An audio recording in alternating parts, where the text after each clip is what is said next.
I knew something was rotting beneath the surface the moment I walked past the glass conference room and saw Grant, our vice president of visionary leadership, waving a laser pointer like a wand while explaining my system architecture to the board.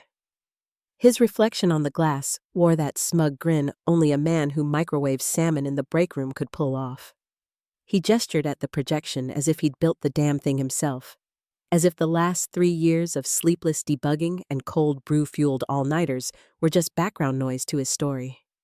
I stood there in the hallway clutching a stale granola bar, watching him bask in the light of my work, and thought, so this is how it starts? They used to clap for me. No, really. Back when our data pipeline first stabilized under load, when the platform finally stopped buckling under concurrent requests, the team had cheered. There were cupcakes in the kitchen, awkward speeches, even a half-hearted toast. But over time, Grant slowly carved me out of visibility. One minor restructure here, one presentation reassignment there. He told me I'd be better off focusing on engineering, that the storytelling part wasn't my strength. At first, I didn't care. I was a builder, not a showman. Let the man enjoy his slides. But lately, the silence around me had changed flavor, from peaceful to suspicious. It started small. Password reset notifications for accounts I never touched. Calendar invites that somehow skipped my name. Then, one morning, I noticed a new contributor in our repository, a so-called DevOps consultant I'd never heard of, editing modules I'd built solo. When I asked Grant about it, he gave me that crocodile smile and said, "We're just expanding capacity, Claire. You've been carrying too much. Protecting your bandwidth. That's corporate for, we're stealing your code and writing you out of the story." A week later, HR pinged me on Slack. "Hey Claire, can you start documenting for handoff?" No explanation. No recipient. Just handoff. Like I was passing a baton instead of 3 years of my life. I stared at that message for a full minute, then typed, "Sure thing." My fingers trembled. But if corporate was going to bury me, I wanted to see how deep the hole went. So, I smiled. I wrote the documentation. I joined every meeting, nodded when they referred to Grant's architecture, and pretended not to notice when shared folder permissions started shifting quietly away from me. I even laughed when he called the upcoming product demo his baby. The only thing I didn't do, I didn't upload the final modules. The real ones. The encrypted authorization core, the runtime handshake, the kill switch that kept the whole system honest. Those lived on a single encrypted drive, a small black USB hanging from my badge lanyard with a red skull sticker just for flair. Grant once called it dramatic. He didn't realize it was the spine of our entire platform, and he didn't ask for it when the knife finally came. Friday, 6:10 p.m., long after the office coffee had turned bitter. He called me into his office. Blinds drawn, lights dimmed, the usual staging for corporate execution. "Thanks for all your hard work," he said, leaning against the desk like a substitute teacher pretending to care. "We're realigning. The board wants fresh energy post-launch." He smiled that politician's smile, one corner higher than the other. I blinked. "You're firing me?" "We prefer to say realignment," he said. Then my phone buzzed. HR had already sent the separation agreement, time-stamped, pre-signed by him. Cold, clean, efficient. "But the launch is Monday," I said. He adjusted his cufflinks. "That's been accounted for." My blood ran cold. Accounted for. He thought the system would run without me. He thought I was just a coder. He assumed wrong. I left the building in silence. No box, no goodbye cake, just the hollow click of my boots on polished concrete. At the elevator, I stopped and looked down at the black token clipped to my badge. My fingers closed around it, tight. The real irony? He never asked for it. He didn't even know he should have. And that's when I realized the launch would happen without me, but it wouldn't work without me. And maybe that was fine. Maybe that was justice waiting to boot up. By Monday morning, Grant's version of the story was already circulating through the company like bad Wi-Fi. Claire decided to step away to pursue other opportunities. That's how they phrased it in the all hands. Calm, polished, corporate, like I'd gone off to hug trees in Oregon instead of being quietly erased from my own project. He even threw in a benevolent smile when someone asked about me in stand-up. "We'll be honoring her contributions post-launch," he said. Like I'd died. I sat 3 miles away in my apartment, sipping burnt coffee, watching their internal Git logs stutter and fail like a dying heart monitor. The dev floor must have looked like a crime scene. Missing dependencies, broken pipelines, Jenkins jobs throwing tantrums every 20 minutes. My phone wouldn't stop lighting up. Slack pings, emails, panicked DMs from engineers who hadn't gotten the memo to fear me yet. "Hey Claire, do you know where the root access scripts went? Did you archive the encryption handler somewhere else? The auth key isn't in the repo. Did we miss a push?" I read them all and answered none. Instead, I opened my laptop, not for their emergencies, but for the paperwork. The termination agreement. I read it line by line, clause by clause, like it was a puzzle waiting to unfold. And there it was, a buried gem of legal oversight. Company waives claim over proprietary assets not stored within official enterprise infrastructure prior to termination date. Translation: if I hadn't uploaded it, they didn't own it. And baby, I hadn't uploaded a damn thing in 10 days. I laughed, short and sharp. The sound startled my cat. Then the laugh turned into something steadier. A plan. Grant thought he'd buried me under bureaucracy, but he'd just handed me the shovel. By noon, the CTO, Dana Porter, was starting to smell smoke. Dana wasn't stupid. She'd always been the quiet kind of brilliant, the one who understood that real systems don't run on synergy, but on clean code and sanity. She'd defended me in meetings before. Now, though, she was being stonewalled by a VP with a PowerPoint addiction and a talent for lying with a straight face. A friend from QA, Oliver, texted me from his personal phone. "Dana's asking about the encryption gateway. Grant told her you were overcomplicating things." That was classic him, streamlining, his favorite euphemism for cutting the brake lines. What he didn't know was that I'd never trusted the company servers. Not since the day a drunk intern merged production code on a Friday afternoon. I'd built Anvil's real core, its cryptographic backbone, offline. The entire authorization kernel, the runtime license handler, the recursive key map. All of it lived on my physical drive. No cloud sync, no backups, no fingerprints except mine. Without it, their system couldn't authenticate, couldn't deploy, couldn't even start. Still, I didn't gloat. I didn't post a single vague tweet. I just built an archive. Screenshots of Git logs, Slack threads, time-stamped commits, Jira tickets with my name stamped in the final approver field. Even a voice memo from a meeting 2 weeks earlier where Grant had said, "You don't need to be in those board meetings, Claire. I'll handle the credit stuff." I'd let him. He wanted the spotlight. Fine. He could have it, until it burned. Saturday morning, I woke up in a half-dark apartment full of empty takeout boxes and half-dead succulents. My whiteboard still had the equations from the night I solved the concurrency bug that had haunted us for months. At the bottom corner, written in red Sharpie, was one name, Grant, circled twice. My phone buzzed again with messages from the team, increasingly desperate. "Claire, please, did you push the final patch?" I ignored them all. Instead, I scrolled back to the clause, section 14.3b, and read it again just to feel its power.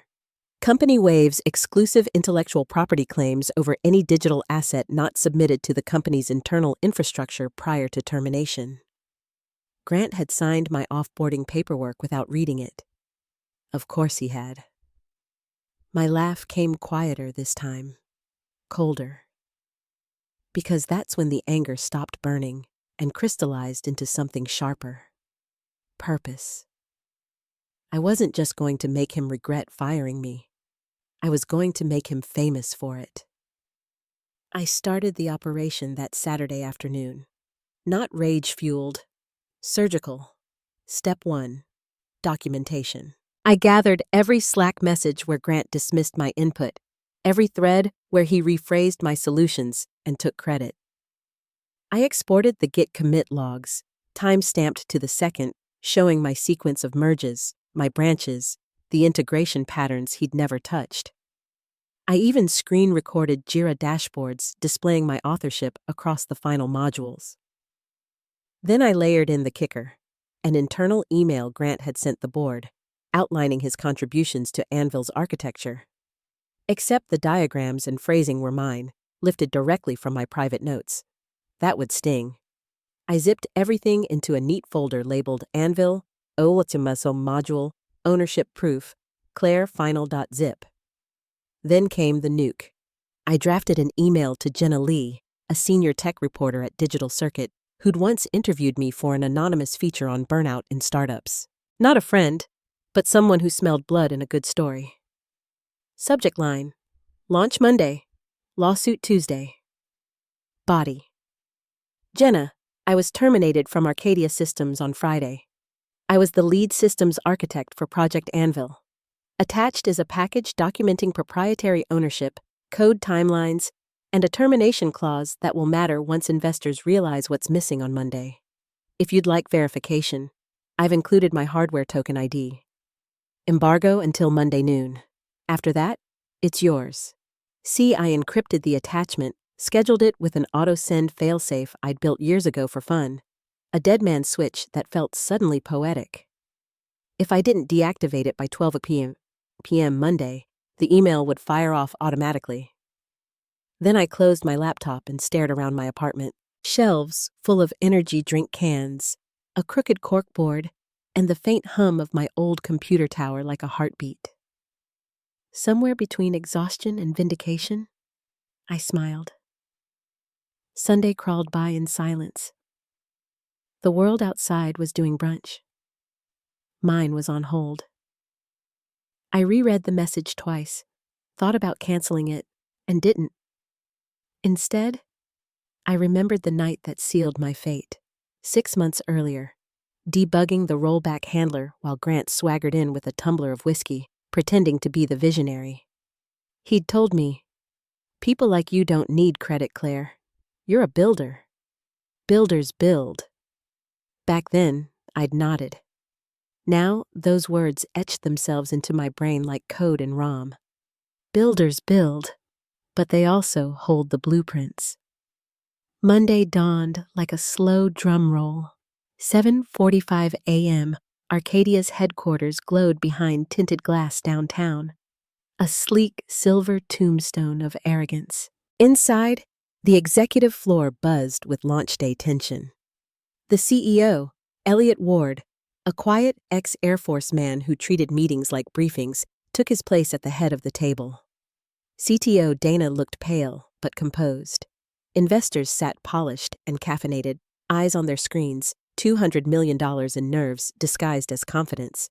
And then there was Grant, hair slicked, tie knotted tight, wearing his launch suit, a navy pinstripe that screamed, "I watch motivational podcasts at double speed."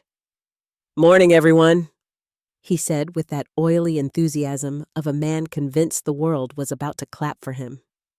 "Today, we make history." He gestured at the big screen. "Project Anvil, the future of secure integration." A junior engineer in the back tapped a few keys. The screen flickered, loaded, and there it was. A spinning pizza GIF, high resolution, looping endlessly. The room froze. Someone coughed. Grant laughed nervously. "Ha! Very funny. Must be a pre-dev placeholder." He waved at the engineer. "Refresh it." The kid hit the keys again. "Same pizza. It's cached," Grant said, voice climbing an octave. "Force reload. Another refresh. More pizza." Investors shifted in their seats. CTO Dana leaned forward, jaw tightening. "Greg," she said to the engineer, "show me the runtime logs." Greg's voice trembled. "There aren't any. What about root access?" He swallowed. "Denied." Grant's grin cracked. "That can't be right." Dana turned toward him slowly, eyes narrowing like a scope. "Where's the authorization key?" Grant blinked. She must have buried it somewhere. Claire was always overcomplicating things. Dana's voice came out quiet and lethal. Claire didn't build complicated code. She built fortresses. Elliot leaned forward, his tone the weight of command. "Where are the keys, Grant?" Grant adjusted his cufflinks again, voice thin. "On the server, obviously." Dana didn't blink. "They're not." The air in the boardroom thickened, heavy with the kind of silence that happens right before an explosion. Dana opened her laptop, her fingers moving fast, her eyes narrowing as terminal windows filled the screen. "There's no encryption handler, no license activation, and no authorization tree," she said flatly. "The core modules aren't here." One of the investors, a man with perfect teeth and a Rolex that screamed venture capital, leaned forward. "Are you telling us this thing we just launched isn't operational?" Dana's gaze didn't move from her screen. "It's not just non-operational. It's empty." Grant's voice cracked. No, she hid them. She must have sabotaged it before she left." Dana didn't even look up. "You revoked her access Friday morning. You fired her before the final migration. Nothing was ever committed." Another investor muttered, "So we launched..." "Nothing?" Grant's face flushed. "We had staging, we had UI. It was all there." "Front-end shell," Dana cut in. "A product with no spine, no authentication, no back-end handshake. You projected a shell onto a screen." The CEO, Elliot, stood now, both hands braced on the table. His jaw tightened, every syllable sounding like an order. "You're saying we launched a product that doesn't exist?" Dana's tone didn't waver. "We launched a demo. And the only person who could deploy the real system was terminated 3 days ago." No one spoke. Phones began buzzing quietly around the table. Investors texting assistants, lawyers, PR teams. The room was unraveling in real time. Grant took a shaky step back. "This isn't on me," he snapped. "She left us high and dry. She's the one who screwed us." Elliot turned his gaze on him, unblinking.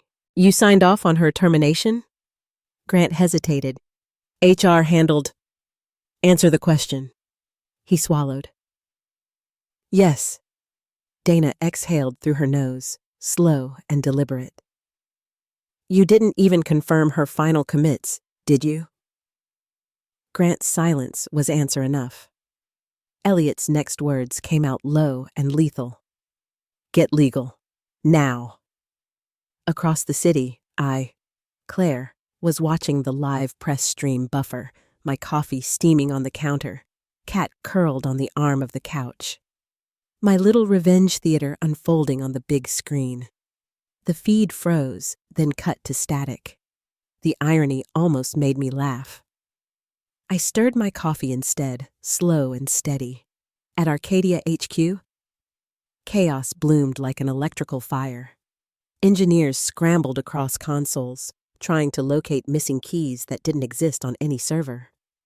One of them, poor Greg, ran a trace across every environment, production, staging, even archived backups. Nothing, just dead logs and 404s. Dana stood over his shoulder, calm but furious, her voice controlled enough to terrify. "Greg, check her dev account." A few keystrokes later. "Last login, Thursday night. Repo access revoked Friday morning." Dana leaned back. She didn't commit the final modules. Grant threw his hands up. "Then she sabotaged the whole thing. This is deliberate. She built the whole system," Dana snapped. "You kicked her out before she finished, and you didn't even ask for a backup key." Elliot turned to his assistant. Get me our lawyers and PR 5 minutes ago. The investors were whispering now, one of them pulling up their phone. This better not leak, someone hissed. But it already had, because right on cue, phones began buzzing again, this time with breaking news alerts. Dana was the first to read aloud. Fired engineer left off launch. Claims VP erased her code before failure. The byline, Jenna Lee, digital circuit. My email had gone live. The headline scrolled across the investors' tablets like a death sentence. Sources confirmed that Claire Adams, the former lead systems architect behind Arcadia's Project Anvil, was terminated days before launch. Adams alleges that her proprietary encryption and activation modules were never stored on company infrastructure and remain her property under Clause 14.3b. Someone whispered, Clause 14.3b? Dana's eyes darted to the HR binder on the table. She flipped through, found the line, and read aloud, voice sharp as glass. Company waives exclusive claim over digital assets not stored within enterprise infrastructure prior to termination. She looked up, straight at Grant. You signed this. Grant's mouth fell open. No one told me. Elliot cut him off. You didn't read it. The color drained from Grant's face like a bad gradient. His mouth opened and closed without sound. The perfect picture of a man realizing too late that he'd detonated his own career. Around the table, investors traded looks of stunned disbelief. One of them, an older woman with a tone sharp enough to slice paper, spoke first. You fired the lead architect of your flagship product 3 days before launch, without confirming delivery? Her voice was cold enough to frost glass. Grant tried to rally. She wasn't performing. She was dragging her feet. I had to make a call. Dana barked a humorless laugh. A call? You pulled the plug on the one person holding the encryption keys, and now you're shocked the lights went out? Phones were vibrating across the room like angry hornets. Someone's tablet pinged again. Another update from Digital Circuit. Arcadia's 200mm product launch implodes after firing lead engineer. Below it, a trending tag. Hashtag Pizzagate 2.0. The article had embedded the photo I'd included. My little black USB drive with the red skull sticker. Caption, still offline. The silence after that headline was a living thing. Elliot Ward, our CEO, didn't raise his voice. He didn't need to. You executed her offboarding personally, he said, each word clipped. Did you confirm with legal that the IP transfer was complete? Grant's throat clicked. It was her responsibility, too. No, Dana snapped. It was yours. You revoked her access. You owned that process. An investor muttered, We're going to get sued into the Stone Age. Elliot's phone buzzed next. He stared at the caller ID, exhaled hard, then answered. His voice dropped. Yes, I've seen it. We're aware. We're addressing it. His jaw flexed. No, I don't have the keys. Because she does. He hung up, looked back at Grant, and said the words that could bury a career. You're finished here. Grant sputtered. You can't. But Elliot was already dialing another number. Legal. Prepare immediate suspension documents. Effective now. Grant stood, his voice rising, desperate. You're all blaming me for her sabotage. I did this for the company. Dana folded her arms. You did this for your ego. The door opened behind them, and the company's PR director stepped in, face pale as printer paper. Reporters are outside, she whispered. Television crews. Elliot didn't even look up. Let them wait. Meanwhile, across town, I was sitting cross-legged on my couch, Cat snoring softly beside me, scrolling through the article as it hit TechCrunch, Wired, and Hacker News within the hour. The headline morphed with each repost. Engineer fired before launch holds company hostage with encryption key. Then, 200 Bamosillers startup collapse, sabotage or stupidity. My inbox was already filling with requests for comment. I ignored them all. The dead man's switch had done its job. By noon, a follow-up piece dropped. Same reporter, new headline, root token, the real story. The feature photo was a crisp shot of my token against a black background. The caption read, "Proof that sometimes the key to justice fits in a USB port." Inside Arcadia HQ, it was pandemonium. Elliot's assistant whispered something into his ear. He nodded grimly. "He's here," the assistant said. Elliot closed his eyes for a second, then stood. The boardroom fell quiet.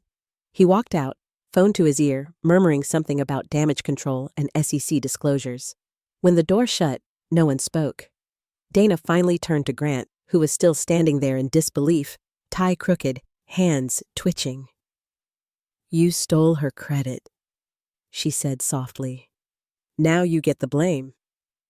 Grant's phone buzzed. He looked down. It was an email from HR. Immediate termination. Access revoked. For a moment, he just stared at the screen like it was written in another language. Then he dropped into his chair and laughed, a hollow, humorless sound that echoed in the room like static. Across the city, I was on my balcony, sunlight warm against my face. A glass of Cabernet balanced on my knee. My laptop pinged. A notification from an unknown address. Reinstatement discussion. Arcadia Systems. The message was short, desperate, and unmistakably from Elliot. "Claire, we may have misunderstood the nature of your departure. The board would like to discuss reinstatement. Please call me. Name your terms." I didn't. I let the notification sit there until it dimmed. Then I closed the laptop.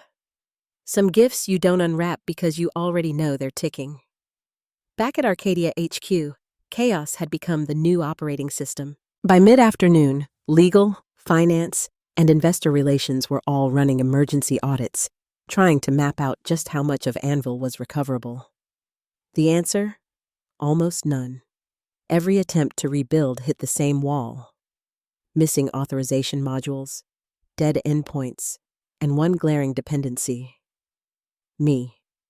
Grant's old office had already been stripped bare by facilities.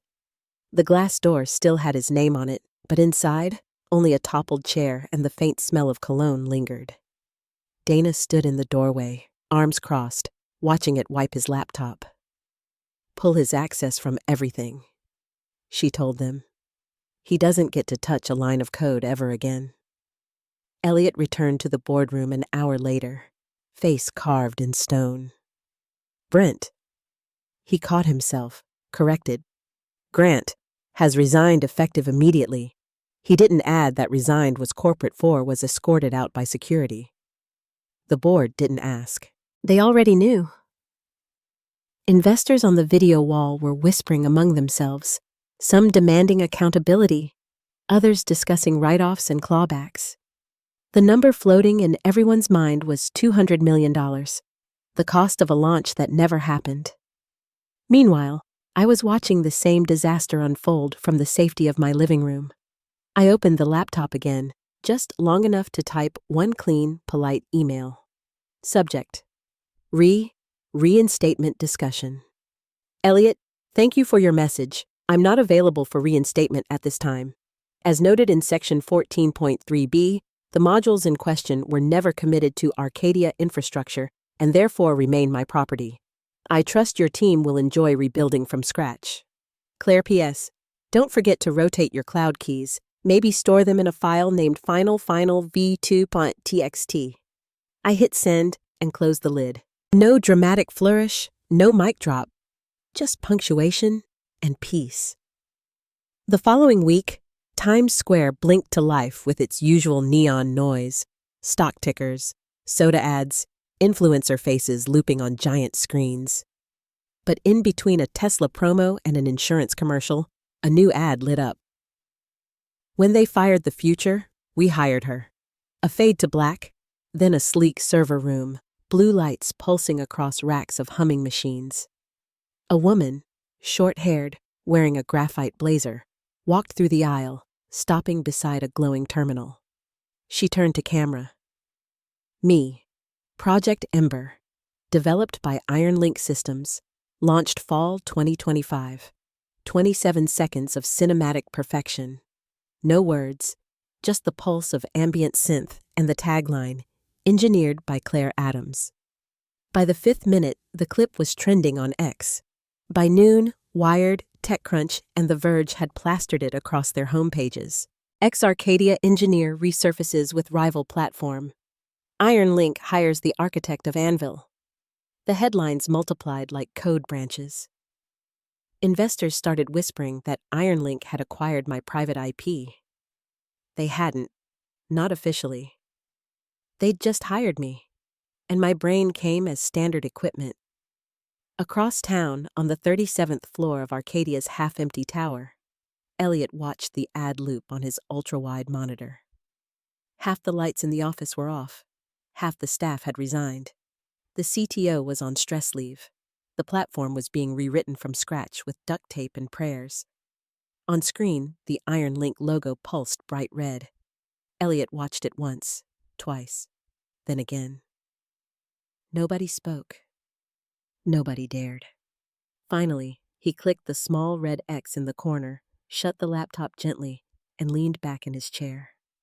The sound of the lid closing was the sound of a tomb sealing. Meanwhile, in a quiet cafe across the river, I sat by the window, sunlight spilling across the table, a cup of coffee warming my palms. On the mounted TV above the barista, the IronLink ad ran again.